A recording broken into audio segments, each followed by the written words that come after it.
네, 안녕하십니까. 방금 소개받은 건양대학교 비뇨기과 현재석 교수입니다. 이게 제 유튜브인데요. 이게 보시면은 이제 경상대병원 비뇨기과라고 되어 있는데, 제가 작년까지 경상대병원에서 근무하다가 올해 이제 건양대로 옮겨와서 근무를 하게 되겠습니다. 그래서 아까 원래대로 유튜브 좀 원래대로 해주세요. 예, 제가 오늘 강의 드릴 내용이 전립선 비대증에 대한 전반적인 내용인데, 결론부터 얘기를 하면 전립선 비대증은 약을 먹어서 될 게 아니라 수술을 해야 되는 병입니다. 그래서 그 내용이 조금 길고 지금 또 오늘 시간이 제약이 있어서 다 일일이 설명하기 곤란하니까요. 유튜브에 이렇게 가서 검색에 건양대병원 현재석 교수라고 치면 제가 이렇게 많이 올려놓은 게 있는데, 그 중에 전립선 비대증을 수술로 치료해야 되는 이유에 대해서 이렇게 유튜브 한 40분짜리 강의를 준비해 놓은 게 있습니다. 그래서 그걸 참고하시면 전립선 비대증이 어떤 것이고 치료는 어떻게 하고 왜 수술을 해야 되고 이런 것들을 조금 자세히 기록해 놓은 게 있으니까 댁에서 편안하게 보시면 좋을 것 같아서 제가 이거를 이렇게 준비를 했습니다. 예, 그럼 강의를 시작하겠습니다. 그래서 오늘은 먼저 전립선 비대증하고 전립선 암에 대한 강의인데요. 제가 이제 전립선 비대증에 대한 이제 강의를 해드리고요. 우리 김대겸 교수님께서는 암에 대한 강의를 또 이제 해드릴 겁니다. 그래서 전립선 비대증, 여러분 너무 많이 들어보셨을 겁니다. 요새 홈쇼핑 같은 데서도 가시고 초록색이 이렇게 업체가 이걸로 가시고. 동영상은 요거 조절하세요. 요거. 네. 전립선 비대증 홈쇼핑 같은 데 소팔메토 이런 것들이 너무 광고가 많아서 대개는 모르시는 분들도 없고 그럴 텐데, 근데 치료를 어떻게 해야 되는지 이런 것들은 개인 병원에 가셔도 치료하는 방법이랑 대학병원에서 치료하는 방법이 좀 다르고 이런 것들이 있기 때문에 제가 오늘 그런 걸 좀 자세하게 설명을 드리겠습니다. 그래서 제가 오늘 말씀드릴 내용은 전립선이 뭔지, 비대증은 또 뭔지, 전립선 비대증은 얼마나 생기는지, 증상은 어떤지, 치료는 왜 해야 되는지, 치료를 하는 방법은 뭔지에 대해서 간단히 설명을 드리겠습니다. 전립선은 남자한테만 있는 겁니다. 여자들은 여자가 고추가 없듯이 전립선도 남자한테만 있는 거고요. 이거는 위치는 방광 바로 밑에 요도를 둘러싸고 있는 밤알 크기, 우리 호두과자 있죠? 호두과자 크기의 생식샘입니다. 하는 일은 이게 정액을 만들어내는 역할을 합니다. 우리가 성행위를 하면 정액이 나오는데, 정액이 한 60% 정도는 전립선 뒤에 정낭이라고 침샘 같은 정액을 만들어내는 샘이 있고요.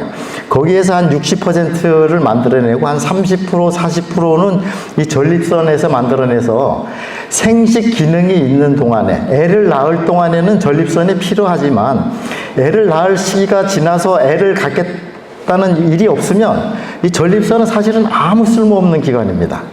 그렇지만 남자한테 있고, 여자들은 폐경이라는 기간이 있기 때문에 여자들은 생식 활동이 폐경이 되면은 없어지는데, 남자들은 죽을 때까지 정액을 만들어내고 발기되고 성생활을 하기 때문에 이게 죽을 때까지 계속 작용을 하기 때문에 남성 호르몬 자극을 받아서 나이가 들수록 점점 커지게 됩니다, 전립선이. 그래서 커지는 거를 전립선 비대증이라고 그러는 거죠. 이 전립선은 아까도 말씀드렸지만 양쪽 콩팥에서 소변이 만들어져서 소변이 요관을 따라서 이렇게 방광에 저장되고, 방광에서 요도를 따라서 소변이 나가는데, 요도 방광 입구에서 요도를 감싸고 있는 게 전립선입니다. 그래서 밖에서 보이거나 만져지거나 그러는 기관은 아닙니다. 전립선은 나이에 따라서 아까도 말씀드렸지만 점점 이게 정액을 만들어내는 일을 하고, 남자들은 숟가락을 들 힘만 있으면 성생활을 하려고 그러잖아요. 그러니까 죽을 때까지 성생활을 하려고 그러기 때문에 이게 나이가 들수록 점점 커집니다. 그래서 정상적으로는 밤알 크기나 호두과자 크기 정도가 되는데, 나이가 들어서 한 80대쯤 되면은 이제 골프공 정도 크기가 돼서 비대증이 되는데, 이 비대증 자체는 문제가 되지 않습니다. 이거는 양성 질환이기 때문에 암도 아니고 커지는 것 자체는 아무 의미가 없는데요. 이게 전립선 비대증이 암을 유발하는 것도 아니기 때문에 커지는 것 자체는 상관하지 않는데, 이 커지면서 소변 나오는 데를 막게 됩니다.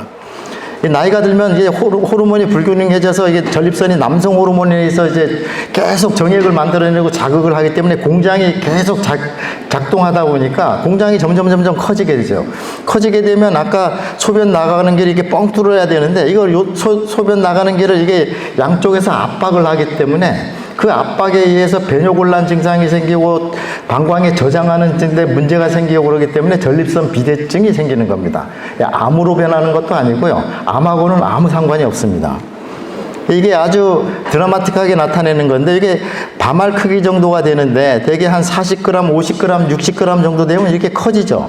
그렇게 커지면 커지는 거는 아무 문제 없습니다. 이게 50g이 되든 100g이 되든 뭐 심지어 뭐 200g이 되든 아무 상관이 없는데요. 암만 섞여 있지 않다 그러면.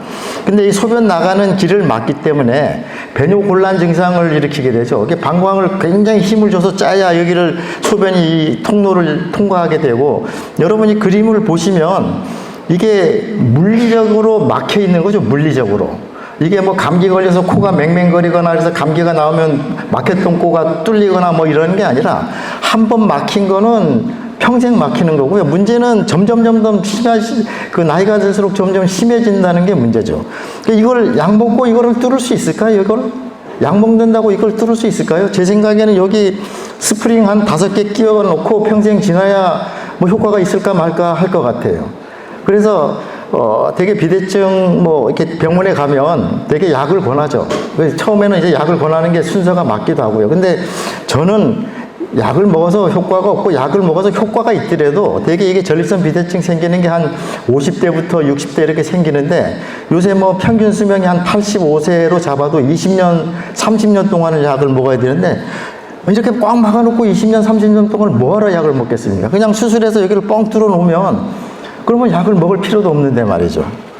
이게 정상인이 이렇게 보면 내시경을 보면 이렇게 뻥 뚫어져 있는 게 정상입니다. 젊은 사람들은 방광경 검사를 하면 이렇게 뻥 뚫어져 있죠.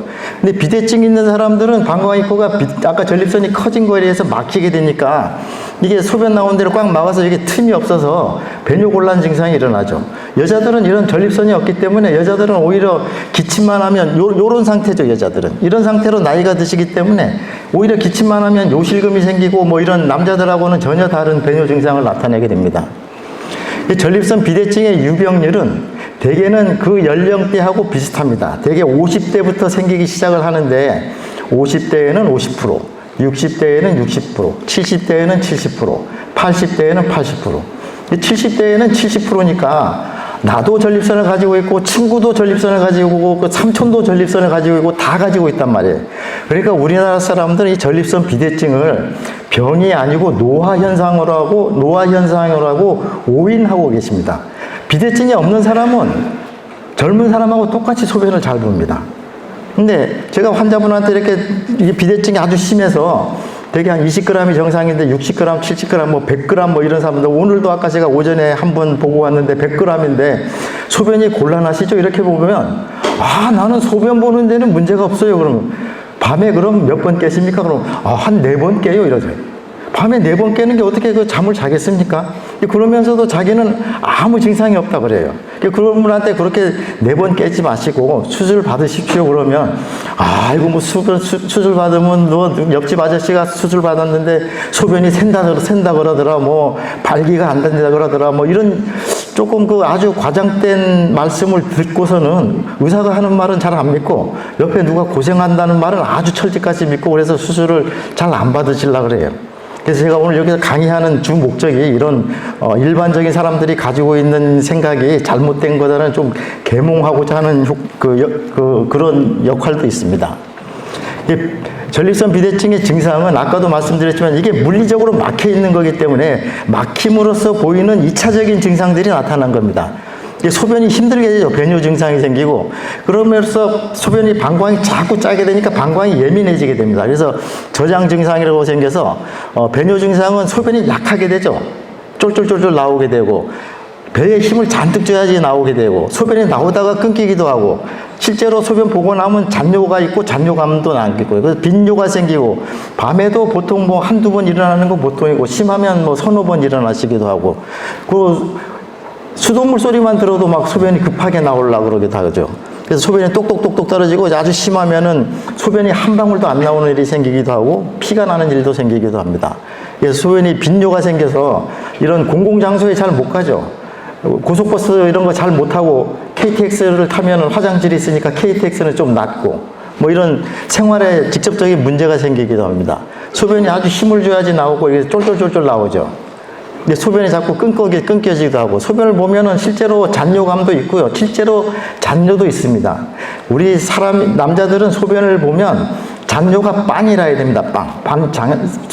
소변을 보고 나면 잔뇨가 방광에 하나도 안 남아있는데 이 비대증이 있는 사람들은 잔뇨가 한 60, 70, 심하면 100, 150이 되기 때문에 보통 한 400 정도가 차면 이제 방광이 이빨이 찼다고 생각이 되는데 평상시에 한 100 정도 차고서 시작을 하니까 남들 400 찰 동안 이 환자들은 300만 차면은 방광이 금방 차거든요. 그러니까 소변을 자주 볼 수밖에 없습니다.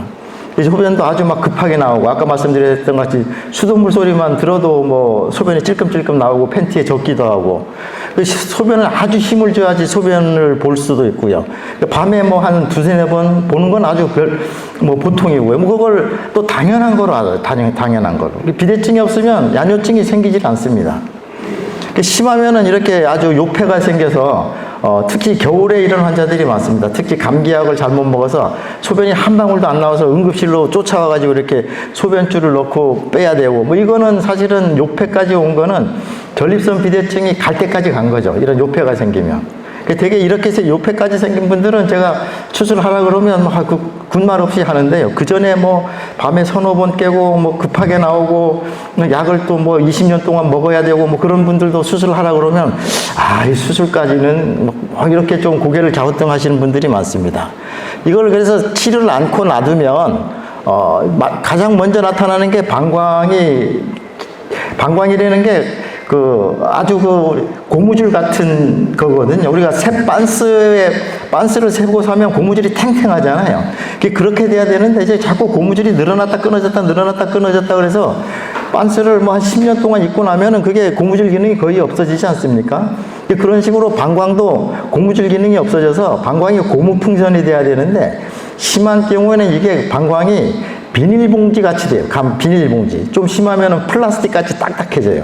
그래서 차는 역할만 해요. 차는 역할만. 차고 나면은 자기 스스로 고무줄 기능이 있어서 짜야 되는데 그 짜는 기능이 없게 됩니다. 그래서 심하게 되면은 그런 방광에 고무줄 기능이 없어져서 방광 기능이 문제가 되고 심하면은 소변 내려오는 거를 이제 지장을 주기 때문에 신장 기능까지도 문제가 돼서 아주 심하면은 뭐 신장이 뭐 기능을 안 해서 투석을 해야 되는 경우도 있고 이게 전립선 주위로 페니스로 가는 신경하고 혈관이 지나기 때문에 여기가 이상이 있으면 성기능 장애를 일으킵니다.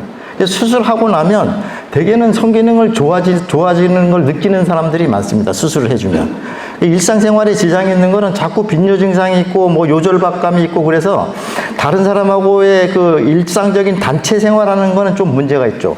여행 가는데 뭐 같이 고속버스를 타고 가야 되는데 중간에 소변 마렵다고 기사님한테 중간에 세워달라 그러기도 그러고 아까 뭐 극장 같은 데에서 중간에 또 영화 보다가 또 나와야 되는 문제도 있고 뭐 회의를 하는데 중간에 또 자꾸 들락날락 그래요. 일상생활에 이런 문제가 생기는 합병증이 있습니다. 요 폐쇄가 되면 아까 말씀드렸던 것 같이 이렇게 방광에 문제가 생기고 그 다음에 이로 인해서 신장이 문제가 생기고 신기능 저하까지 생기는 합병증이 생기기 때문에 뭐 요새는 근데 우리나라는 이렇게 뭐 의료 시스템이 너무 잘 발달되어 있어가지고 뭐 이 정도까지 가시는 분은 사실은 보기가 쉽지는 않습니다. 그래서 그냥 치료를 안 하고 놔두면 이 정도까지 간다는데 우리나라 같이 이렇게 의료 접근성이 좋은 나라에서는 이 정도까지 가시는 분들은 되게 흔하지는 않습니다. 성기능 저하가 생겨서 뭐 대개는 이제 성기능도 이제 자꾸 떨어지고 그리고 이 성기능 저하는 이 전립선 비대증 약 중에 이제 전립선을 쪼그라뜨리게 하는 약이 있습니다. 이게 전립선이 커지는 이유가 남성 호르몬 때문에 커지는데 남성 호르몬을 억제시키면 전립선이 쪼그라들어서 꽃감같이 말리게 됩니다. 그래서 이게 되게 환자분들은 비뇨기과나 이런 데 가면 약을 처방을 해주는데 이런 약들이 들어가 있는지를 모르고 되게 의사도 그 정도까지 다 자세하게 설명을 안 해주는 경우가 많기 때문에 먹고 나서는 이게 왜 약 먹고 나서 최근에 성기능이 나빠졌다 뭐 이렇게 느끼시는 분이 있는데 그거는 약 때문일 수도 있습니다. 전립선 비대증 때문은 당연하고요. 그래서 이런 것들이 일상적으로 이제 집에 뭐 일상생활에 지장을 주죠. 뭐 자꾸 물 마시는 걸 피하게 되고, 잠들기 전에 물을 마시고 자면 야뇨증이 있어서 피하게 되고, 뭐 운전 같은 것도 자꾸 그 장거리는 못 하게 되고, 어디 가면 화장실이 어디에 있는지 먼저 좀 찾게 되는 것도 있고, 뭐 이런 여러 가지 일상생활에 지장을 주는 경우가 많습니다. 그럼 전립선 비대증은 치료가 가능한가? 당연히 치료가 가능하죠. 당연히 치료가 가능하죠. 이 전립선 비대증은 이렇게 단계별로 치료 방법이 있습니다. 이거는 뭐 비대증 치료 방법이 아니라 모든 병이 대개는 이렇게 됩니다. 이게 심하지 않은 경우는 대기요법으로 자기 생활 습관만 고치고, 뭐 물을 너무 많이 마시고 있다 그러면 물을 좀 적게 마시고, 야뇨증이 있다면 되게 자기 전에는 물을 되게 피하고, 뭐 운동이 좋다 그러면 운동하고, 뭐 이런 대기요법, 일반적으로 약 먹지 않고서 이제 관찰만 하는 거죠. 이제 거기에 안 되면 이제 약물요법으로 해서 약을 먼저 투여하고, 약에도 효과가 없으면 이제 수술을 하게 되는데, 옛날 같으면 배를 열고서 수술하는, 요새는 내시경이나 이게 레이저, 그 모니터 카메라 같은 게 굉장히 작게 만들어져서 내시경 수술하는데 굉장히 발달이 많이 되어 있습니다. 그렇게 해서 배를 열지 않고도 최소 침습적 수술 방법이 여러 가지가 나와 있습니다. 그래서 외과적인 수술은 뭐 배를 열고 하는데 요새는 거의 하지 않습니다. 저는 이거 해본 적이 한 15년이 넘은 것 같습니다. 배를 열고 하는 요새는 뭐 거의 하지 않습니다. 저는 제가 전공의 때, 레지던트 때는 뭐 거의 그 전립선 수술의 한 70~80%가 배를 열고 하는 수술이었는데 요새는 거의 하지 않습니다.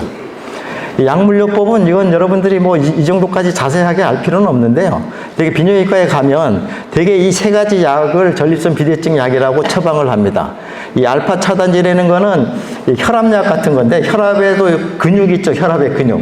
그 전립선에도 근육이 있기 때문에 이거를 처방을 하면 방광 입구의 평활근을 넓혀져서 요도가 넓어지는 역할을 합니다. 그래서 이 약을 처방을 한다든지, 또는 아까 그 남성 호르몬을 차단을 하게 되면 전립선 크기가 줄어든다 그랬죠. 그래서 알파 효소 억제제라는 거는 남성 호르몬을 블로킹 시켜주는 겁니다.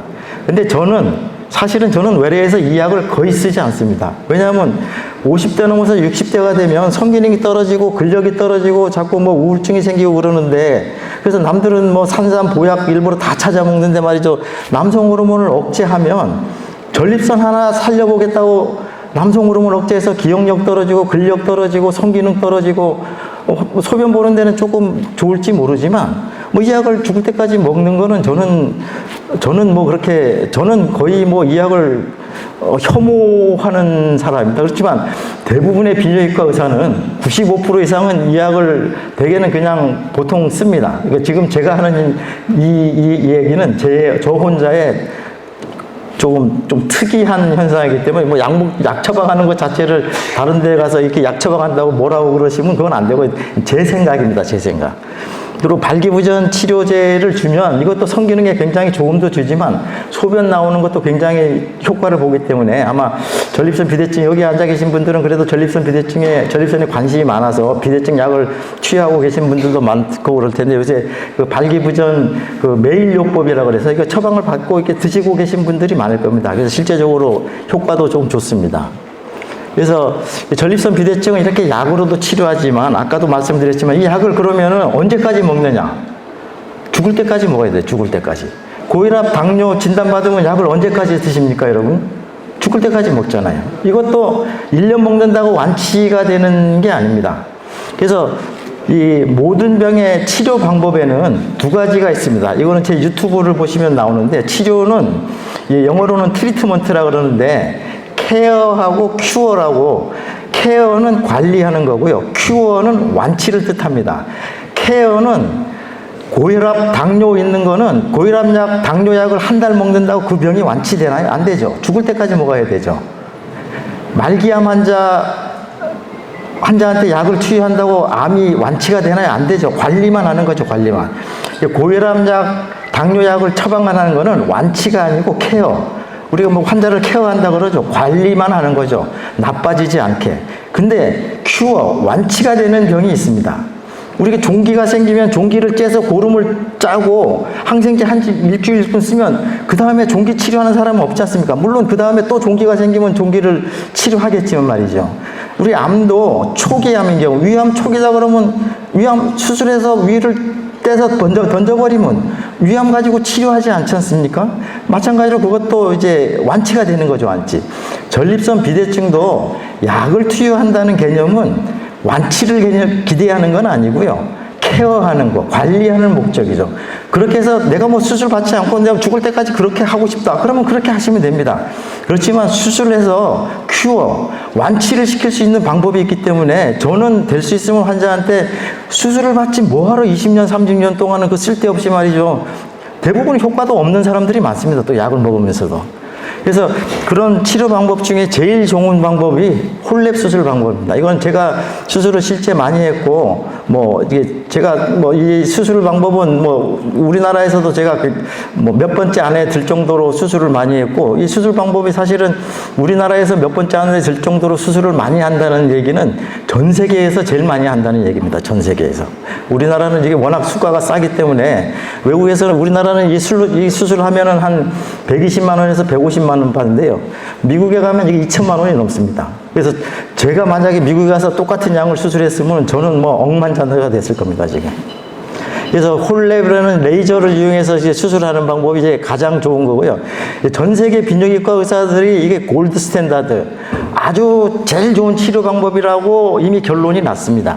그래서 이거는 통째로 드러내는 방법이고요. 이 장점은 수술하면 재발률이 이게 매우 낮습니다. 이거는 제가 여러분들한테 강의를 하기 때문에 매우 낮다고 표현을 하지, 실제로 저는 뭐 거의 제대로 수술하면 재발이 되지는 않습니다. 이거는 뭐 이빨을 충치가 생겨서 이빨을 뽑아버리는 거하고 똑같습니다. 이빨 뽑은 자리에 이빨이 나나요? 안 나죠? 이 전립선을 도려내면 그 도려낸 자리가 다시 날 게 없어요. 수술이 제대로 됐을 경우에 조건이. 그래서 거대한 전립선부터 작은 것부터 거대한 것까지 다 치료가 가능하고, 이거는 그 도려낸 거 가지고 또 조직 검사가 가능해서 암이 동반되어 있는지도 볼 수 있습니다.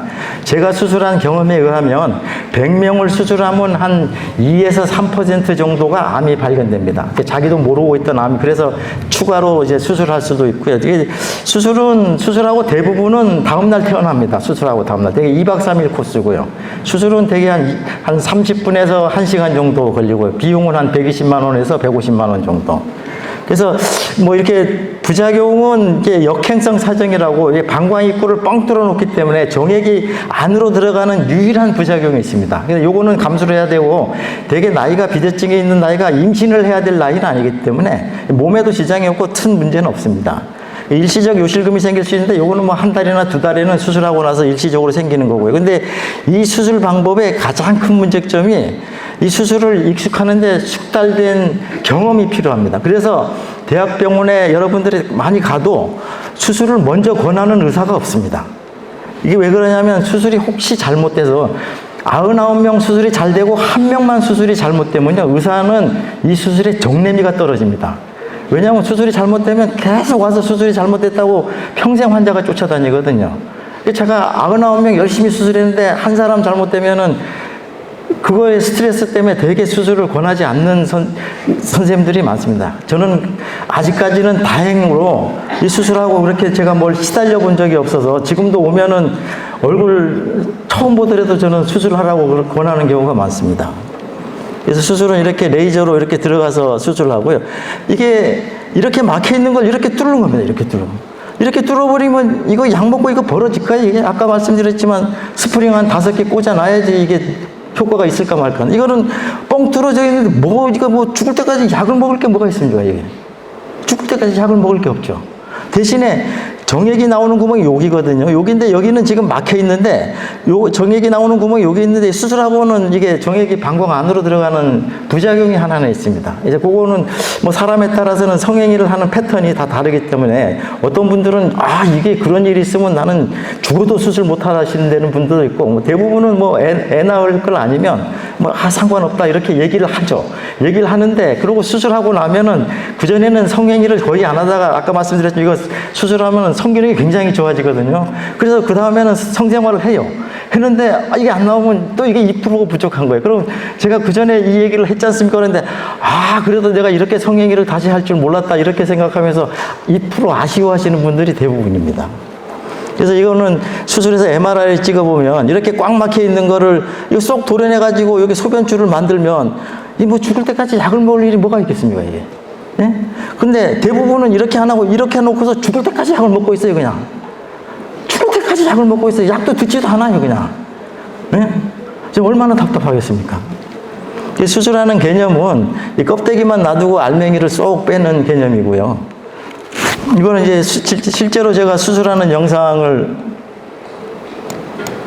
이 보시면 이게 레이저가 내시경이 들어가서 레이저로 조직도 절개되고 그 자리에서 이게 지혈도 되고 그러기 때문에 피도 많이 나지 않습니다. 그런데 여기 자세히 보시면 여기가 요 벽이 매끌매끌한 걸 볼 수가 있을 겁니다. 여기가 매끌매끌하죠. 여기하고 다르죠. 여기가 매끌매끌해요.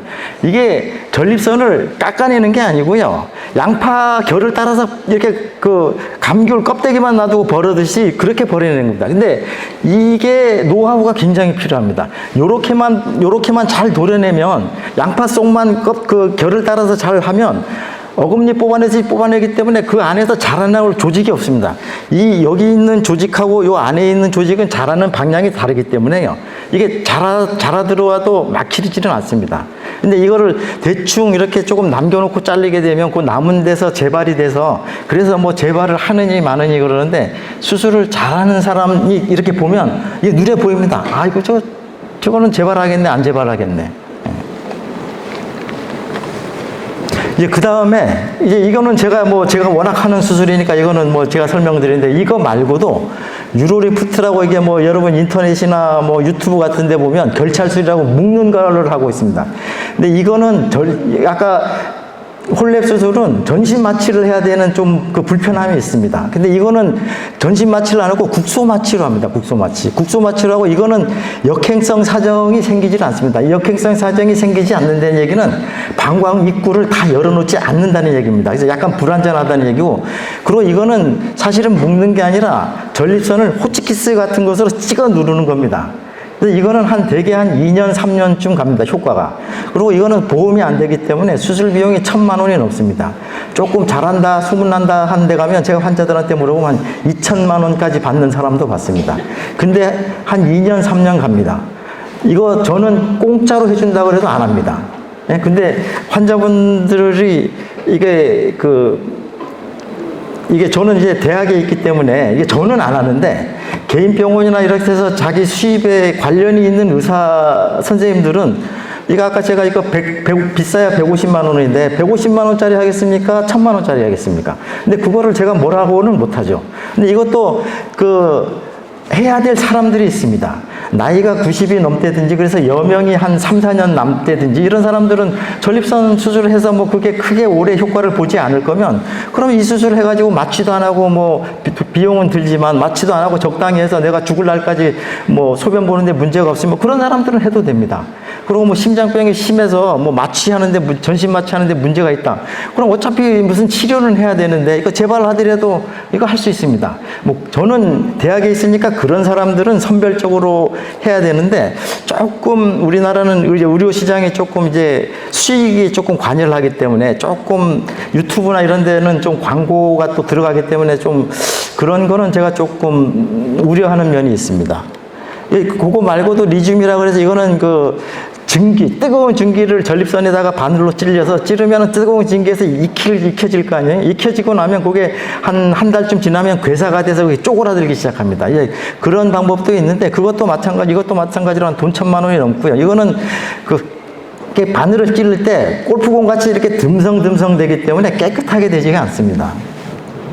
그거 말고 이제 워터젯이라고 해서 이거는 여러분 이제 TV 같은 데 보면 수압으로 돌도 자르고 뭐 철판도 자르고 하는 그런 절단법이 있지 않습니까? 그거를 의료에다가 이렇게 접목시킨 건데 이거는 수술하는 사람은 굉장히 편합니다. 이게 기계만 딱 켜놓고서 하면은 제가 짝짝짝짝 이렇게 돌아가면서 이게 절단을 하니까요. 근데 이거는 아까 말씀드린 것 같이 감귤의 껍데기만 놔두고 이렇게 하는 게 아니라 사람마다 모양이 깊이가 다 다르거든요. 그렇기 때문에 이게 좀 남겨들 수도 있고 깊게 들어갈 수도 있고 그래서 피가 많이 납니다. 이것도 마찬가지로 수술이 피가 많이 나기 때문에 입원 기간 좀 더 길고 이거는 뭐 수술하는 입장에서는 조금 편합니다. 이거는 그냥 기계 딱 딱 스위치 시켜놓으면 지가 알아서 하고 나중에 의사가 들어가서 정리만 하면 되는데 효과는 홀랩 수술에 따라가지 못합니다.